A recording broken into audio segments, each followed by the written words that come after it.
आज का जो टॉपिक है वो है IPSC nomenclature of complex compound, जो 1989 में ब्लैकवेल साइंटिफिक पब्लिशर द्वारा पब्लिश किया गया था। आईपीएससी का मतलब होता है international union of pure and applied chemistry.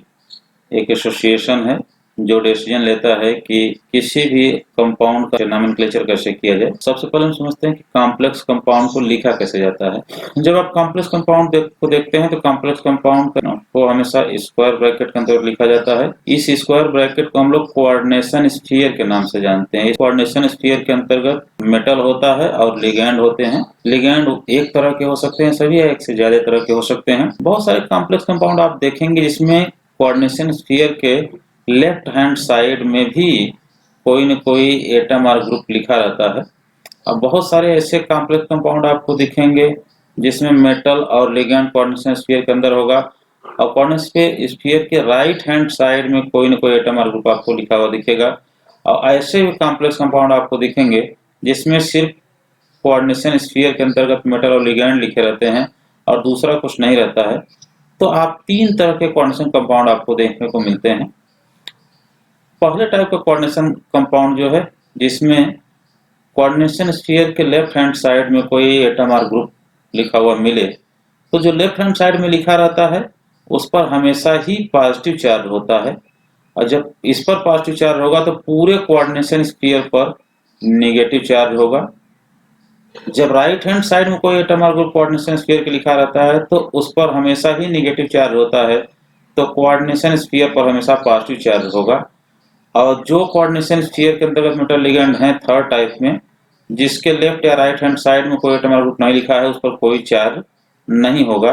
तो आप कह सकते हैं कि कॉम्प्लेक्स कंपाउंड दो कैटेगरी में डिवाइड हो सकते हैं इस तरह से।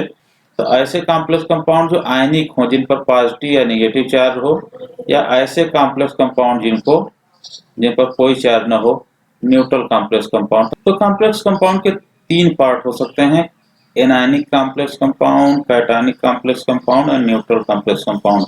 एनायनिक कॉम्प्लेक्स कंपाउंड वो होते हैं इसमें कोऑर्डिनेशन स्फीयर के लेफ्ट हैंड साइड में कोई एटम और ग्रुप लिखा हो, उस पर पॉजिटिव चार्ज हो, पूरे कोऑर्डिनेशन स्फीयर पर नेगेटिव चार्ज हो। कैटायनिक कॉम्प्लेक्स कंपाउंड वो होते हैं जिसमें कोऑर्डिनेशन स्फीयर पर पॉजिटिव चार्ज होता है, उसके राइट हैंड साइड में कोई ग्रुप लिखा रहता है, उस पर नेगेटिव चार्ज होता है। न्यूट्रल कॉम्प्लेक्स कंपाउंड वो होते हैं जिस पर कोई चार्ज नहीं होता है और कोऑर्डिनेशन स्फीयर के अंतर्गत सिर्फ मेटल और लिगैंड ही लिखे रहते हैं। तो ये तीन कैटेगरी है: एनायनिक, कैटायनिक एंड न्यूट्रल। तो ये कॉम्प्लेक्स कंपाउंड की तीन कैटेगरी हो गई: एनायनिक जिसमें कोऑर्डिनेशन स्फीयर पर नेगेटिव चार्ज हो, कैटायनिक जिसमें कोऑर्डिनेशन स्फीयर पर पॉजिटिव चार्ज हो, और न्यूट्रल जिसमें कोऑर्डिनेशन स्फीयर पर कोई चार्ज न हो। इनके एग्जांपल्स हमने एक एक लिखे। देखिए ये पोटेशियम है, इस पर के पर हमेशा पॉजिटिव चार्ज होता है, तो इस पूरे कोऑर्डिनेशन स्फीयर पर आपको नेगेटिव चार्ज मिलेगा। यहाँ देखिए इस पर पॉजिटिव चार्ज मिलेगा आपको, और ये Cl पर नेगेटिव चार्ज आपको मिलेगा, और यहाँ कोई चार्ज नहीं मिलेगा, न्यूट्रल कोऑर्डिनेशन कंपाउंड होगा। ये इसलिए डिस्कस हो रहा है क्योंकि आगे नॉमेनक्लेचर में रोल प्ले करने वाला है। तो अब इन तीन तरह के कॉम्प्लेक्स कंपाउंड का अगर आपको नॉमेनक्लेचर करना है, कॉम्प्लेक्स का मतलब होगा जो कोऑर्डिनेशन स्फीयर के अंतर्गत हैं, तो उसमें मेटल है एंड लिगैंड है, ये दो पार्ट हैं कोऑर्डिनेशन स्फीयर के। तो आपको मेटल का भी नाम लिखना है और लिगैंड का नाम लिखना है। कोऑर्डिनेशन स्फीयर के अंतर्गत मेटल और लिगैंड है, तो अगर मेटल का नाम लिखना हो तो एनायनिक है तो कैसे लिखा जाएगा, और कैटायनिक और न्यूट्रल है तो कैसे लिखा जाएगा। तो मेटल के केस में अगर कॉम्प्लेक्स कंपाउंड एनायनिक है तो मेटल का नेम लैटिन भाषा में लिखा जाता है एंड इंड विथ 8, उसके इंड में 8 लिखा जाता है। अगर आप एग्जाम्पल देखें तो आपको बहुत सारे एग्जाम्पल्स ऐसे मिलेंगे। जैसे कॉपर है तो इसका नाम होगा क्यूप्रेट, अगर आयरन है Fe तो लैटिन भाषा में फेरेट, अगर सिल्वर है Ag तो लैटिन भाषा में अर्जेंटेट, अगर Sn है स्टैनिक तो स्टैनेट, और अगर गोल्ड है तो R8। आप सभी में देख सकते हैं कि सब में 8 लगा हुआ है लास्ट में, और नेम जो है उसका वो लैटिन में लिखा गया है। लेकिन अगर आपका कॉम्प्लेक्स कंपाउंड कैटायनिक है या कॉम्प्लेक्स कंपाउंड न्यूट्रल है तो मेटल का नेम एज सच लिखा जाता है, कोई स्पेशल प्रोविजन एनायनिक की तरह यूज नहीं किया जाता। तो ये हो गया कि मेटल का नेम कैसे लिखेंगे, अगर कॉम्प्लेक्स कंपाउंड कैटायनिक और न्यूट्रल है तो कैसे लिखेंगे। तो एनायनिक के केस में 8 यूज करेंगे, बाकी के केस में 8 यूज नहीं करेंगे। मेटल का नाम लिखने के बाद लिगैंड के नाम लिखने की बारी आती है। तो लिगैंड का नेम कैसे लिखेंगे? तो लिगैंड को हमको देखना है कि क्या लिगैंड पर कोई चार्ज है कि लिगैंड पर कोई चार्ज नहीं है। तो चार्ज के बेसिस पर लिगैंड 3 तरह के हो सकते हैं, एनायनिक, कैटायनिक या न्यूट्रल। तो एनायनिक लिगैंड का नेम कैसे लिखेंगे, कैटायनिक का कैसे लिखेंगे और न्यूट्रल का नेम कैसे लिखेंगे? अगर एनायनिक लिगैंड है तो उसका नेम O से एंड होता है, जैसे Cl- है तो क्लोरो, Br- है तो ब्रोमो, Cn- है तो साइनो, अगर C_O-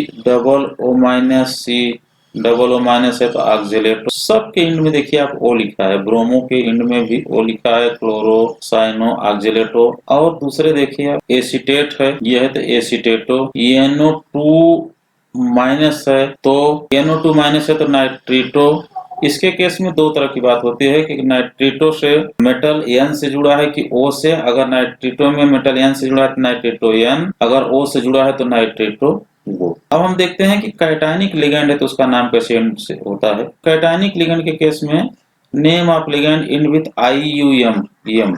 अगर आप एग्जाम्पल के रूप में देखना चाहें, NO+ नाइट्रोसोनियम, IUM लिखा हुआ लास्ट में, NO2+ नाइट्रोनियम। इस तरह से आप देखेंगे कि लिगैंड किस तरह का है। अगर न्यूट्रल लिगैंड है तो उसका नेम इंड एज सच, वैसे के वैसे ही नेम का इंड होता है, कुछ एक्सेप्शंस हैं।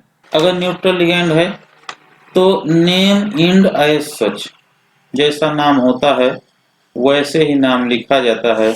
जैसे अगर NH3 है तो एमाइन।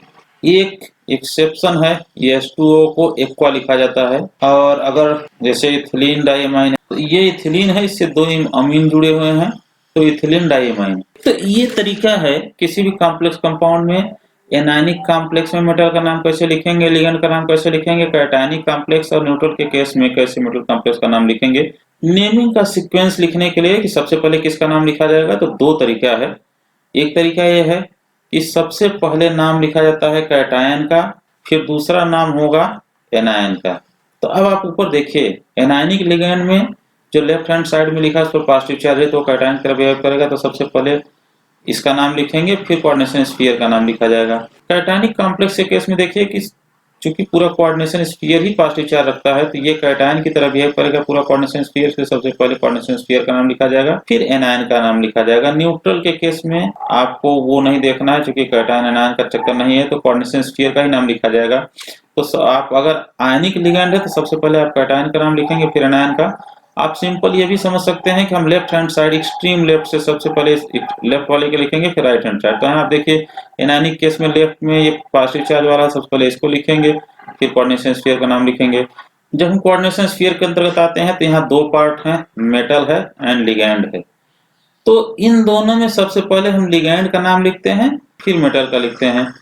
तो लिगैंड का नाम लिखने के लिए अगर एक ही तरह का लिगैंड है तब तो कोई बात नहीं। लिगैंड में अगर more than one type of ligand है तो फॉलो कीजिए अल्फाबेटिकल ऑर्डर को। ए से शुरू कीजिए, जिसका नाम ए से शुरू होता है सबसे पहले उसको लिखेंगे, फिर बी वाले को, फिर सी वाले को, फिर डी वाले को, इस तरह से जेड तक चलेंगे। जब आप लिगैंड की नेमिंग करते हैं तो 2 बातों का ध्यान आपको रखना होता है।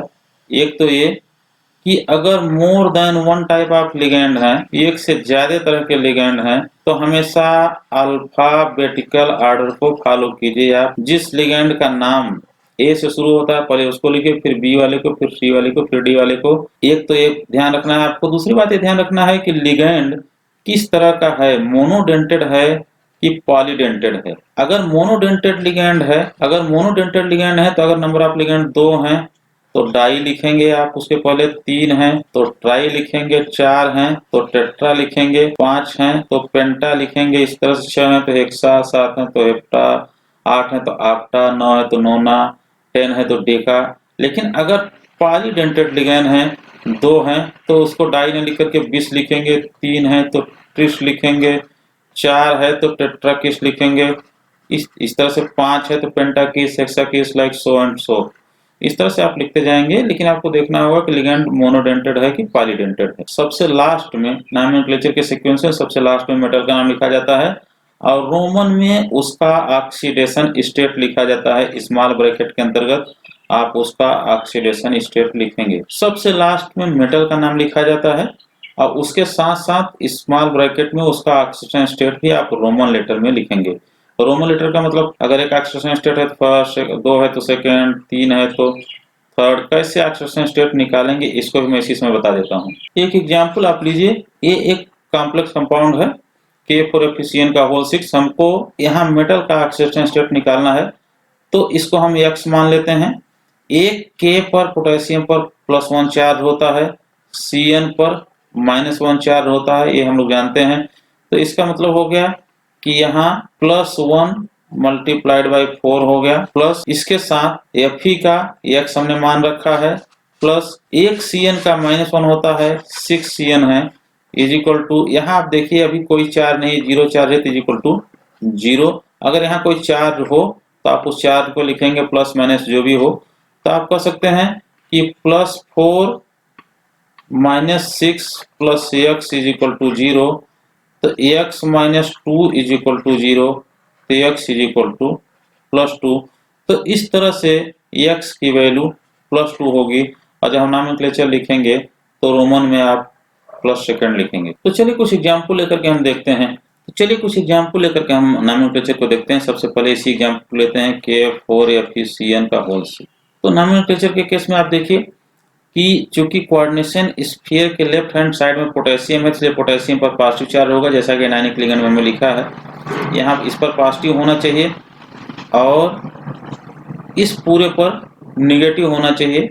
तो ये एक एनायनिक टाइप का लिगेंड है, तो इस नॉमेनक्लेचर करते समय इस बात का ध्यान रखेंगे। सीक्वेंसिंग में सबसे पहले हम नाम लिखना शुरू करते हैं। लेफ्ट में, सबसे लेफ्ट में क्या है, पोटेशियम, या आप कहिए सबसे पहले कैटायन का नाम लिखा जाएगा, तो कैटायन पर पॉजिटिव चार्ज है तो सबसे पहले पोटेशियम का नाम लिखेंगे, तो पोटेशियम। अब यहाँ देखिए कोऑर्डिनेशन स्फीयर के अंतर्गत पहले लिगेंड का नाम लिखा जाता है, फिर मेटल का।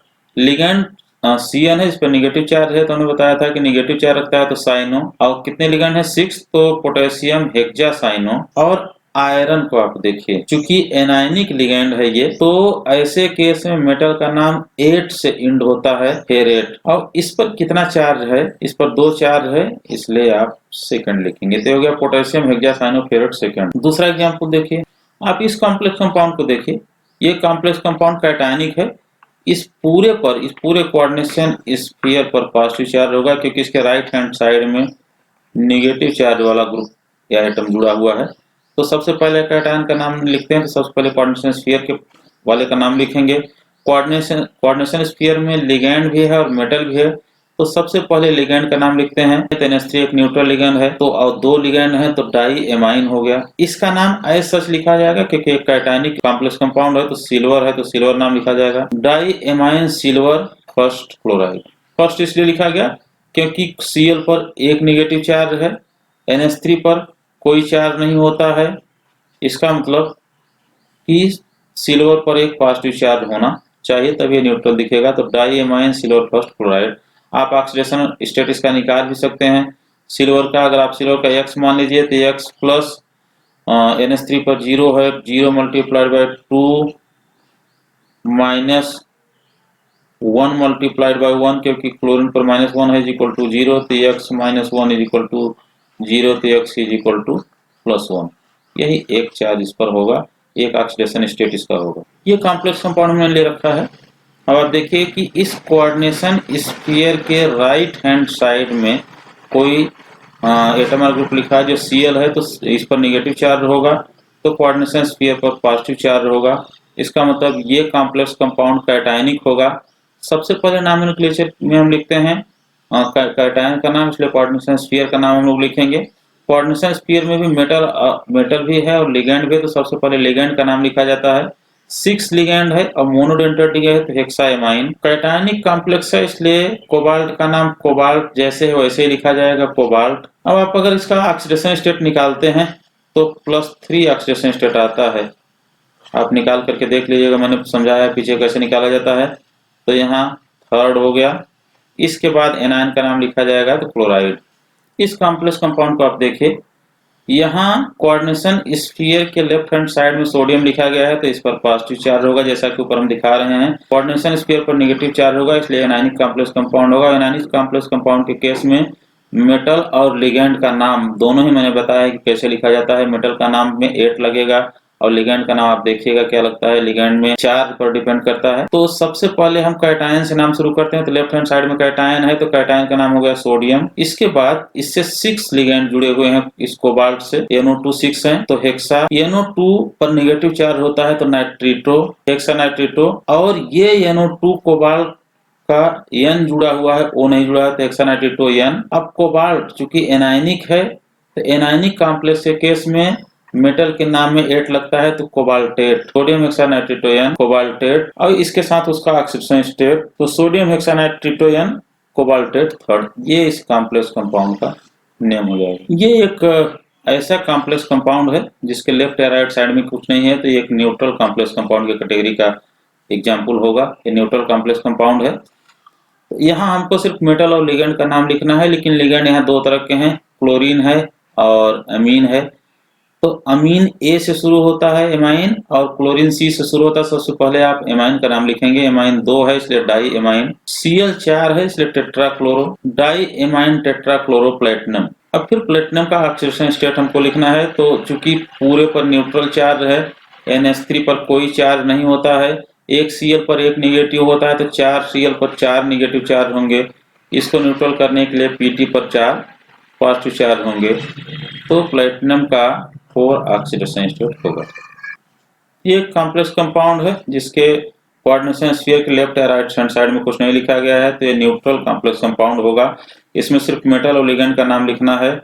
कार्बोनिल एक न्यूट्रल लिगेंड है, उसके नंबर 4 है, जो मोनोडेंटेड लिगेंड होता है कार्बोनिल, इसलिए इसका नाम होगा टेट्रा कार्बोनिल निकिल। इसका कोई ऑक्सीडेशन स्टेट नहीं है। बहुत सारे बुक्स में आप निकिल 0 भी देखते होंगे लिखा होगा, लेकिन टेट्रा कार्बोनिल निकिल लिख दीजिए, उतना ही पर्याप्त है। यहाँ बहुत सारा एग्जाम्पल्स हमने स्क्रीन पर दे रखा है, आप इन सारे एग्जाम्पल्स को देख लीजिए। और जैसा रूल्स मैंने एक्सप्लेन किया, जिस तरह से पहले किसका नाम लिखा जाता है, पहले कैटायन का कैसे नाम लिखा जाएगा, फिर एनायन का कैसे नाम लिखा जाएगा, और उसके बाद ऑक्सीडेशन स्टेट को कैसे लिखा जाएगा, इन सब को आप समझिए वन बाय वन। स्क्रीन पर जो एग्जाम्पल्स दिए गए हैं उन सबको देखिए आप, और जो रूल्स हमने एक्सप्लेन किया है उसी रूल्स के बेसिस पर इनको आप समझ लीजिए। और समझ करके अगर आपको कोई एग्जाम्पल नहीं समझ में आता है तो आप हमको कमेंट बॉक्स में लिखिए, मैं डेफिनेटली उसको एक्सप्लेन करने की कोशिश करूंगा। और अगर आपको ये वीडियो अच्छा लगे और मैटर समझ में आ रहा हो, तो आपसे रिक्वेस्ट है कि आप वीडियो को ज़्यादा से ज़्यादा लाइक करें, दूसरों को शेयर करें। अगर आपने अभी तक इस चैनल को सब्सक्राइब नहीं किया है तो आप चैनल को सब्सक्राइब करें। इस वीडियो को देखने के लिए थैंक यू, धन्यवाद।